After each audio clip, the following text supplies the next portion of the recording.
Oui, en fait, le deuxième sujet, c'est un sujet qui est très important et c'est un sujet qui est d'actualité. C'est le sujet de la bataille de la liberté et des conflits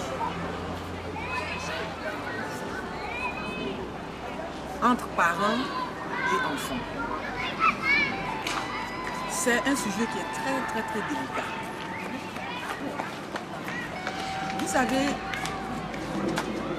quand vous avez des enfants et que vous êtes chrétien, quand l'ennemi ne peut pas vous atteindre, il va chercher à vous atteindre par vos enfants. J'ai toujours dit que quand tu as des enfants, il faudra tout faire. La meilleure héritage que tu donnes à ton enfant, c'est la parole de Dieu. Si tu n'es pas là demain et que l'enfant peut se référer à la parole de Dieu, qu'est-ce qui se passe? Quand l'enfant commence à atteindre l'âge de la puberté, c'est un âge qui est très délicat. L'ennemi commence à se battre avec toi par rapport à prendre l'enfant ou par rapport à ce que toi tu gardes ton enfant, ton autorité. Parce que cet âge-là, c'est un âge de transition. L'âge de la puberté est un âge de transition. Et cet âge de transition-là, c'est en ce moment-là que l'ennemi aussi vient aussi pour faire la bataille. Lui, il veut prendre l'enfant, il veut avoir le contrôle sur l'enfant, et le parent aussi veut avoir le contrôle sur l'enfant. C'est un âge de sang. C'est un âge de sang. Parce que cette transition-là, c'est une transition de vie ou de mort. C'est une transition du Seigneur ou de l'ennemi. Parce qu'en ce moment, l'enfant a un changement. Et le parent doit être attentif à ce changement-là. Si le parent n'est pas attentif à ce changement, il rate carrément la bataille. C'est très important. Et faites pour que vous puissiez mettre l'enfant sous la coupole du Seigneur Jésus. Parce que la société aujourd'hui attire l'enfant et le parent aussi attire l'enfant. Et la seule chose qui peut t'aider dans cette bataille, c'est Jésus de Nazareth. Parce que tu vas trouver que l'enfant devient impoli. Donc, comme je le disais, l'âge de la puberté, c'est une transition. L'enfant a le changement dans son corps. Tous ses organes changent. Et en ce moment, l'enfant a une bataille même en lui-même qu'il n'arrive pas à comprendre. Donc, pour qu'on puisse comprendre ce changement, il doit être aidé par son parent, par son père ou par sa mère, qui doit quand même l'aider dans cette transition-là. Mais quand le parent n'arrive pas à comprendre cette transition, ça devient un conflit entre l'enfant et le père ou l'enfant ou la mère. Et j'ai toujours dit aux gens, pour pouvoir aider l'enfant dans cette transition, il faut toujours l'aider avec la parole de Dieu. Il faut comprendre l'enfant, il faut l'écouter. Parce que la transition, l'ennemi veut, en ce moment-là, l'ennemi veut prendre l'enfant. Et les parents aussi veulent prendre l'enfant. Donc ce qui fait que la transition est c'est le combat. Si tu ne fais pas cela avec diplomatie, ton enfant part avec l'ennemi. Si tu le fais avec diplomatie, tu vas garder ton enfant. Alléluia. Amen. Donc c'est très difficile. C'est très difficile. Parce qu'en ce moment-là, l'enfant est en conflit avec son changement. Le changement de son corps. Et les Américains appellent ça puberty. Nous, on appelle ça la puberté. Et l'enfant commence à avoir des réactions. Et souvent, quand tu es un parent que tu ne comprends pas ça, tu penses que peut-être ton enfant est impoli ou ton enfant ne te respecte pas ou ton enfant fait des choses que contraires à ce que toi, tu ne veux pas qu'il fasse. Alors que ce n'est pas trop ça. Seulement, il faut comprendre la transition de l'enfant. Alléluia.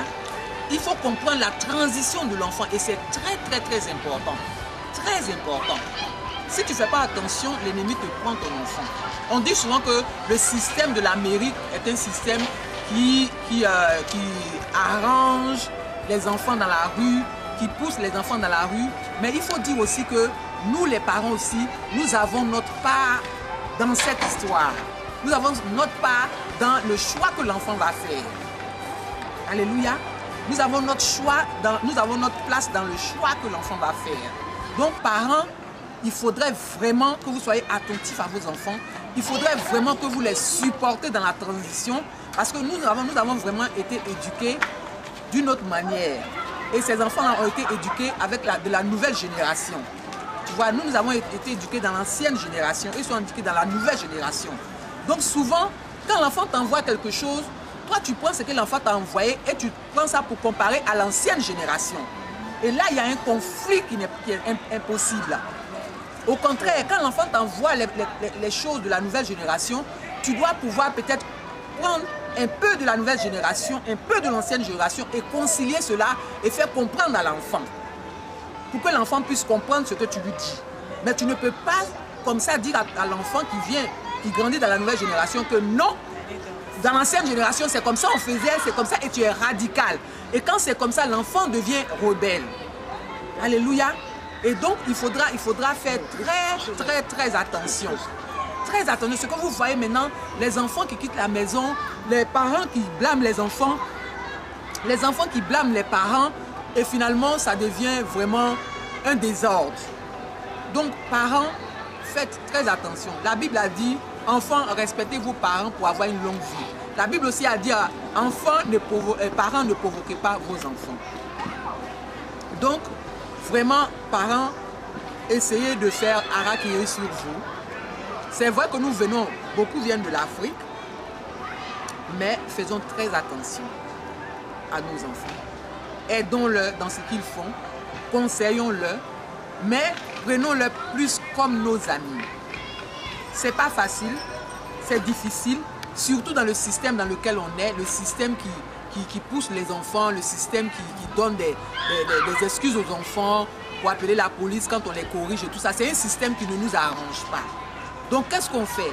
On doit maintenant attirer nos enfants vers nous et puis les aider dans la transition. Parce que si tu n'attires pas ton enfant vers toi, le système est très prêt à le recevoir et très prêt aussi à le jeter. Donc c'est nous, parents, qui devons aider les enfants dans cette tradition avec l'aide du Seigneur Jésus de Nazareth. Je vous remercie. Évangéliste, vraiment merci pour ces paroles. J'ai été édifiée, je sais que tous nos téléspectateurs qui ont regardé aussi ont été édifiés. Nous allons laisser la parole à deux adolescents qui ont des questions, qui voulaient savoir plus qu'est-ce que la Bible a dit concernant les adolescents. Ils vont nous poser des questions et avoir des réponses. Vraiment que Dieu vous bénisse et à la prochaine. Merci beaucoup Roselyne, que Dieu te bénisse aussi. Amen, merci. Merci aussi pour ton œuvre, merci pour la télé, pour avancer le royaume de Dieu. Amen. Merci beaucoup. Amen, merci. Bonsoir, je m'appelle Jessica et donc je suis ici pour poser quelques questions à l'évangéliste qui est assis à côté de moi. Donc tout d'abord je voudrais savoir si Dieu acceptait ou accepte-t-il les homosexuels? Merci Jessica, ça c'est une question qui est très pertinente et c'est une question qui est à l'ordre du jour en ce moment. Dieu accepte tout le monde. Dieu aime tout le monde parce que nous sommes sa créature. Nous sommes sa création. Mais Dieu a des principes bibliques. Le mariage est fait pour un homme et une femme. Donc, les homosexuels, c'est vrai, ce sont des créatures de Dieu. Il les aime, il les accepte. Mais je ne pense pas que Dieu accepte leur décision d'être des homosexuels. Je ne pense pas que Dieu accepte leur décision d'être des homosexuels. Mais ce que je sais, c'est qu'il les aime tous. Ce sont tous ses enfants. C'est comme les voleurs, les menteurs, les violeurs et tout ça. Tous ceux-là sont des enfants de Dieu. Il les accepte, il les aime, mais il n'accepte pas leurs décisions, les mauvaises décisions qu'ils prennent dans la vie. Dieu n'accepte pas ça. J'espère que j'ai répondu à ta question. Tu as très bien répondu à ma question. Merci. Et en parallèle, j'aimerais savoir j'aimerais savoir également pourquoi il est aussi important de se préserver avant le mariage. Jessica, se préserver avant le mariage, c'est très important. Parce que le Seigneur a dit que ton corps est le temple de Dieu. Et une femme doit honorer son corps.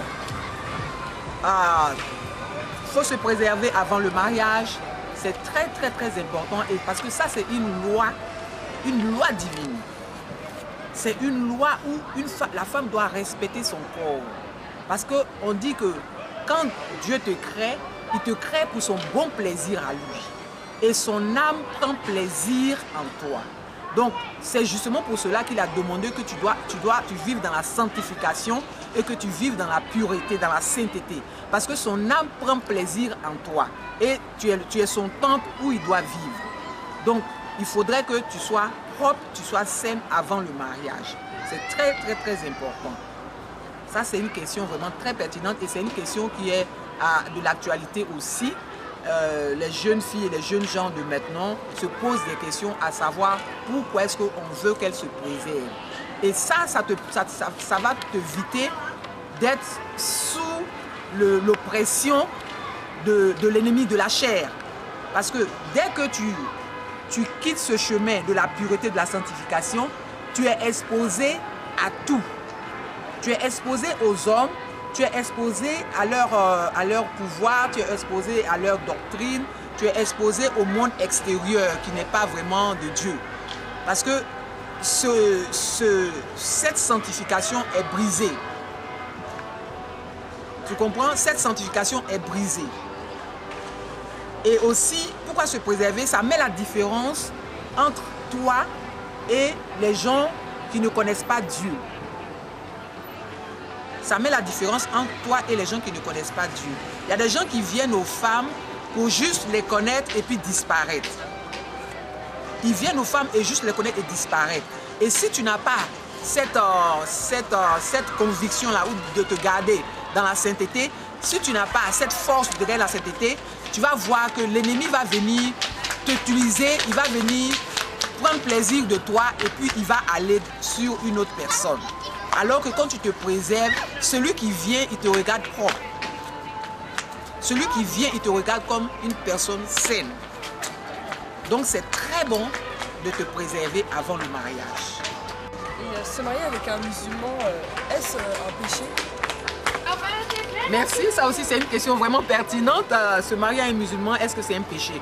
Non, absolument pas. Se marier à un musulman, ce n'est pas un péché.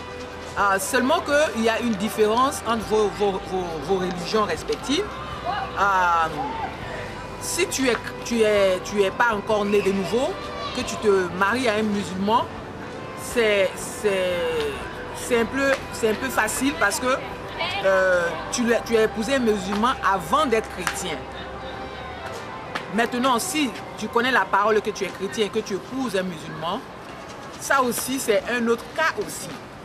Parce que la Bible dit que ta grâce couvre ton mari. Il y a des musulmans qui ont marié des chrétiens et au fil du temps, ils se sont convertis. Donc, ça dépendra de comment vos religions vont se présenter et qu'est-ce qui va dominer dans votre maison. Tu peux avoir un mari musulman, il peut aller à la mosquée, toi tu vas à l'église.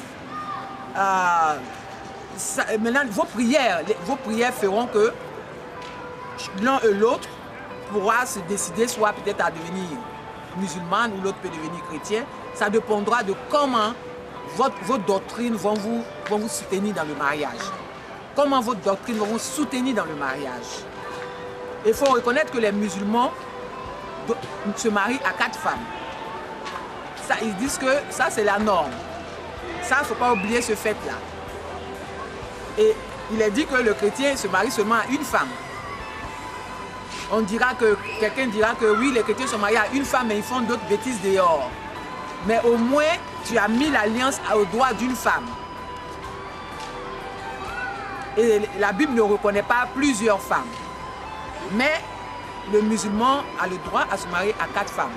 Donc si tu te maries à un musulman, dis-toi que demain, si il choisit d'aller marier une deuxième femme, tu ne pourras pas te plaindre. Tu es chrétienne, la Bible dit que tu as un mari et une femme. Tu maries un musulman, le Coran dit qu'il peut se marier à 4 femmes. Donc il y a un conflit déjà de religion.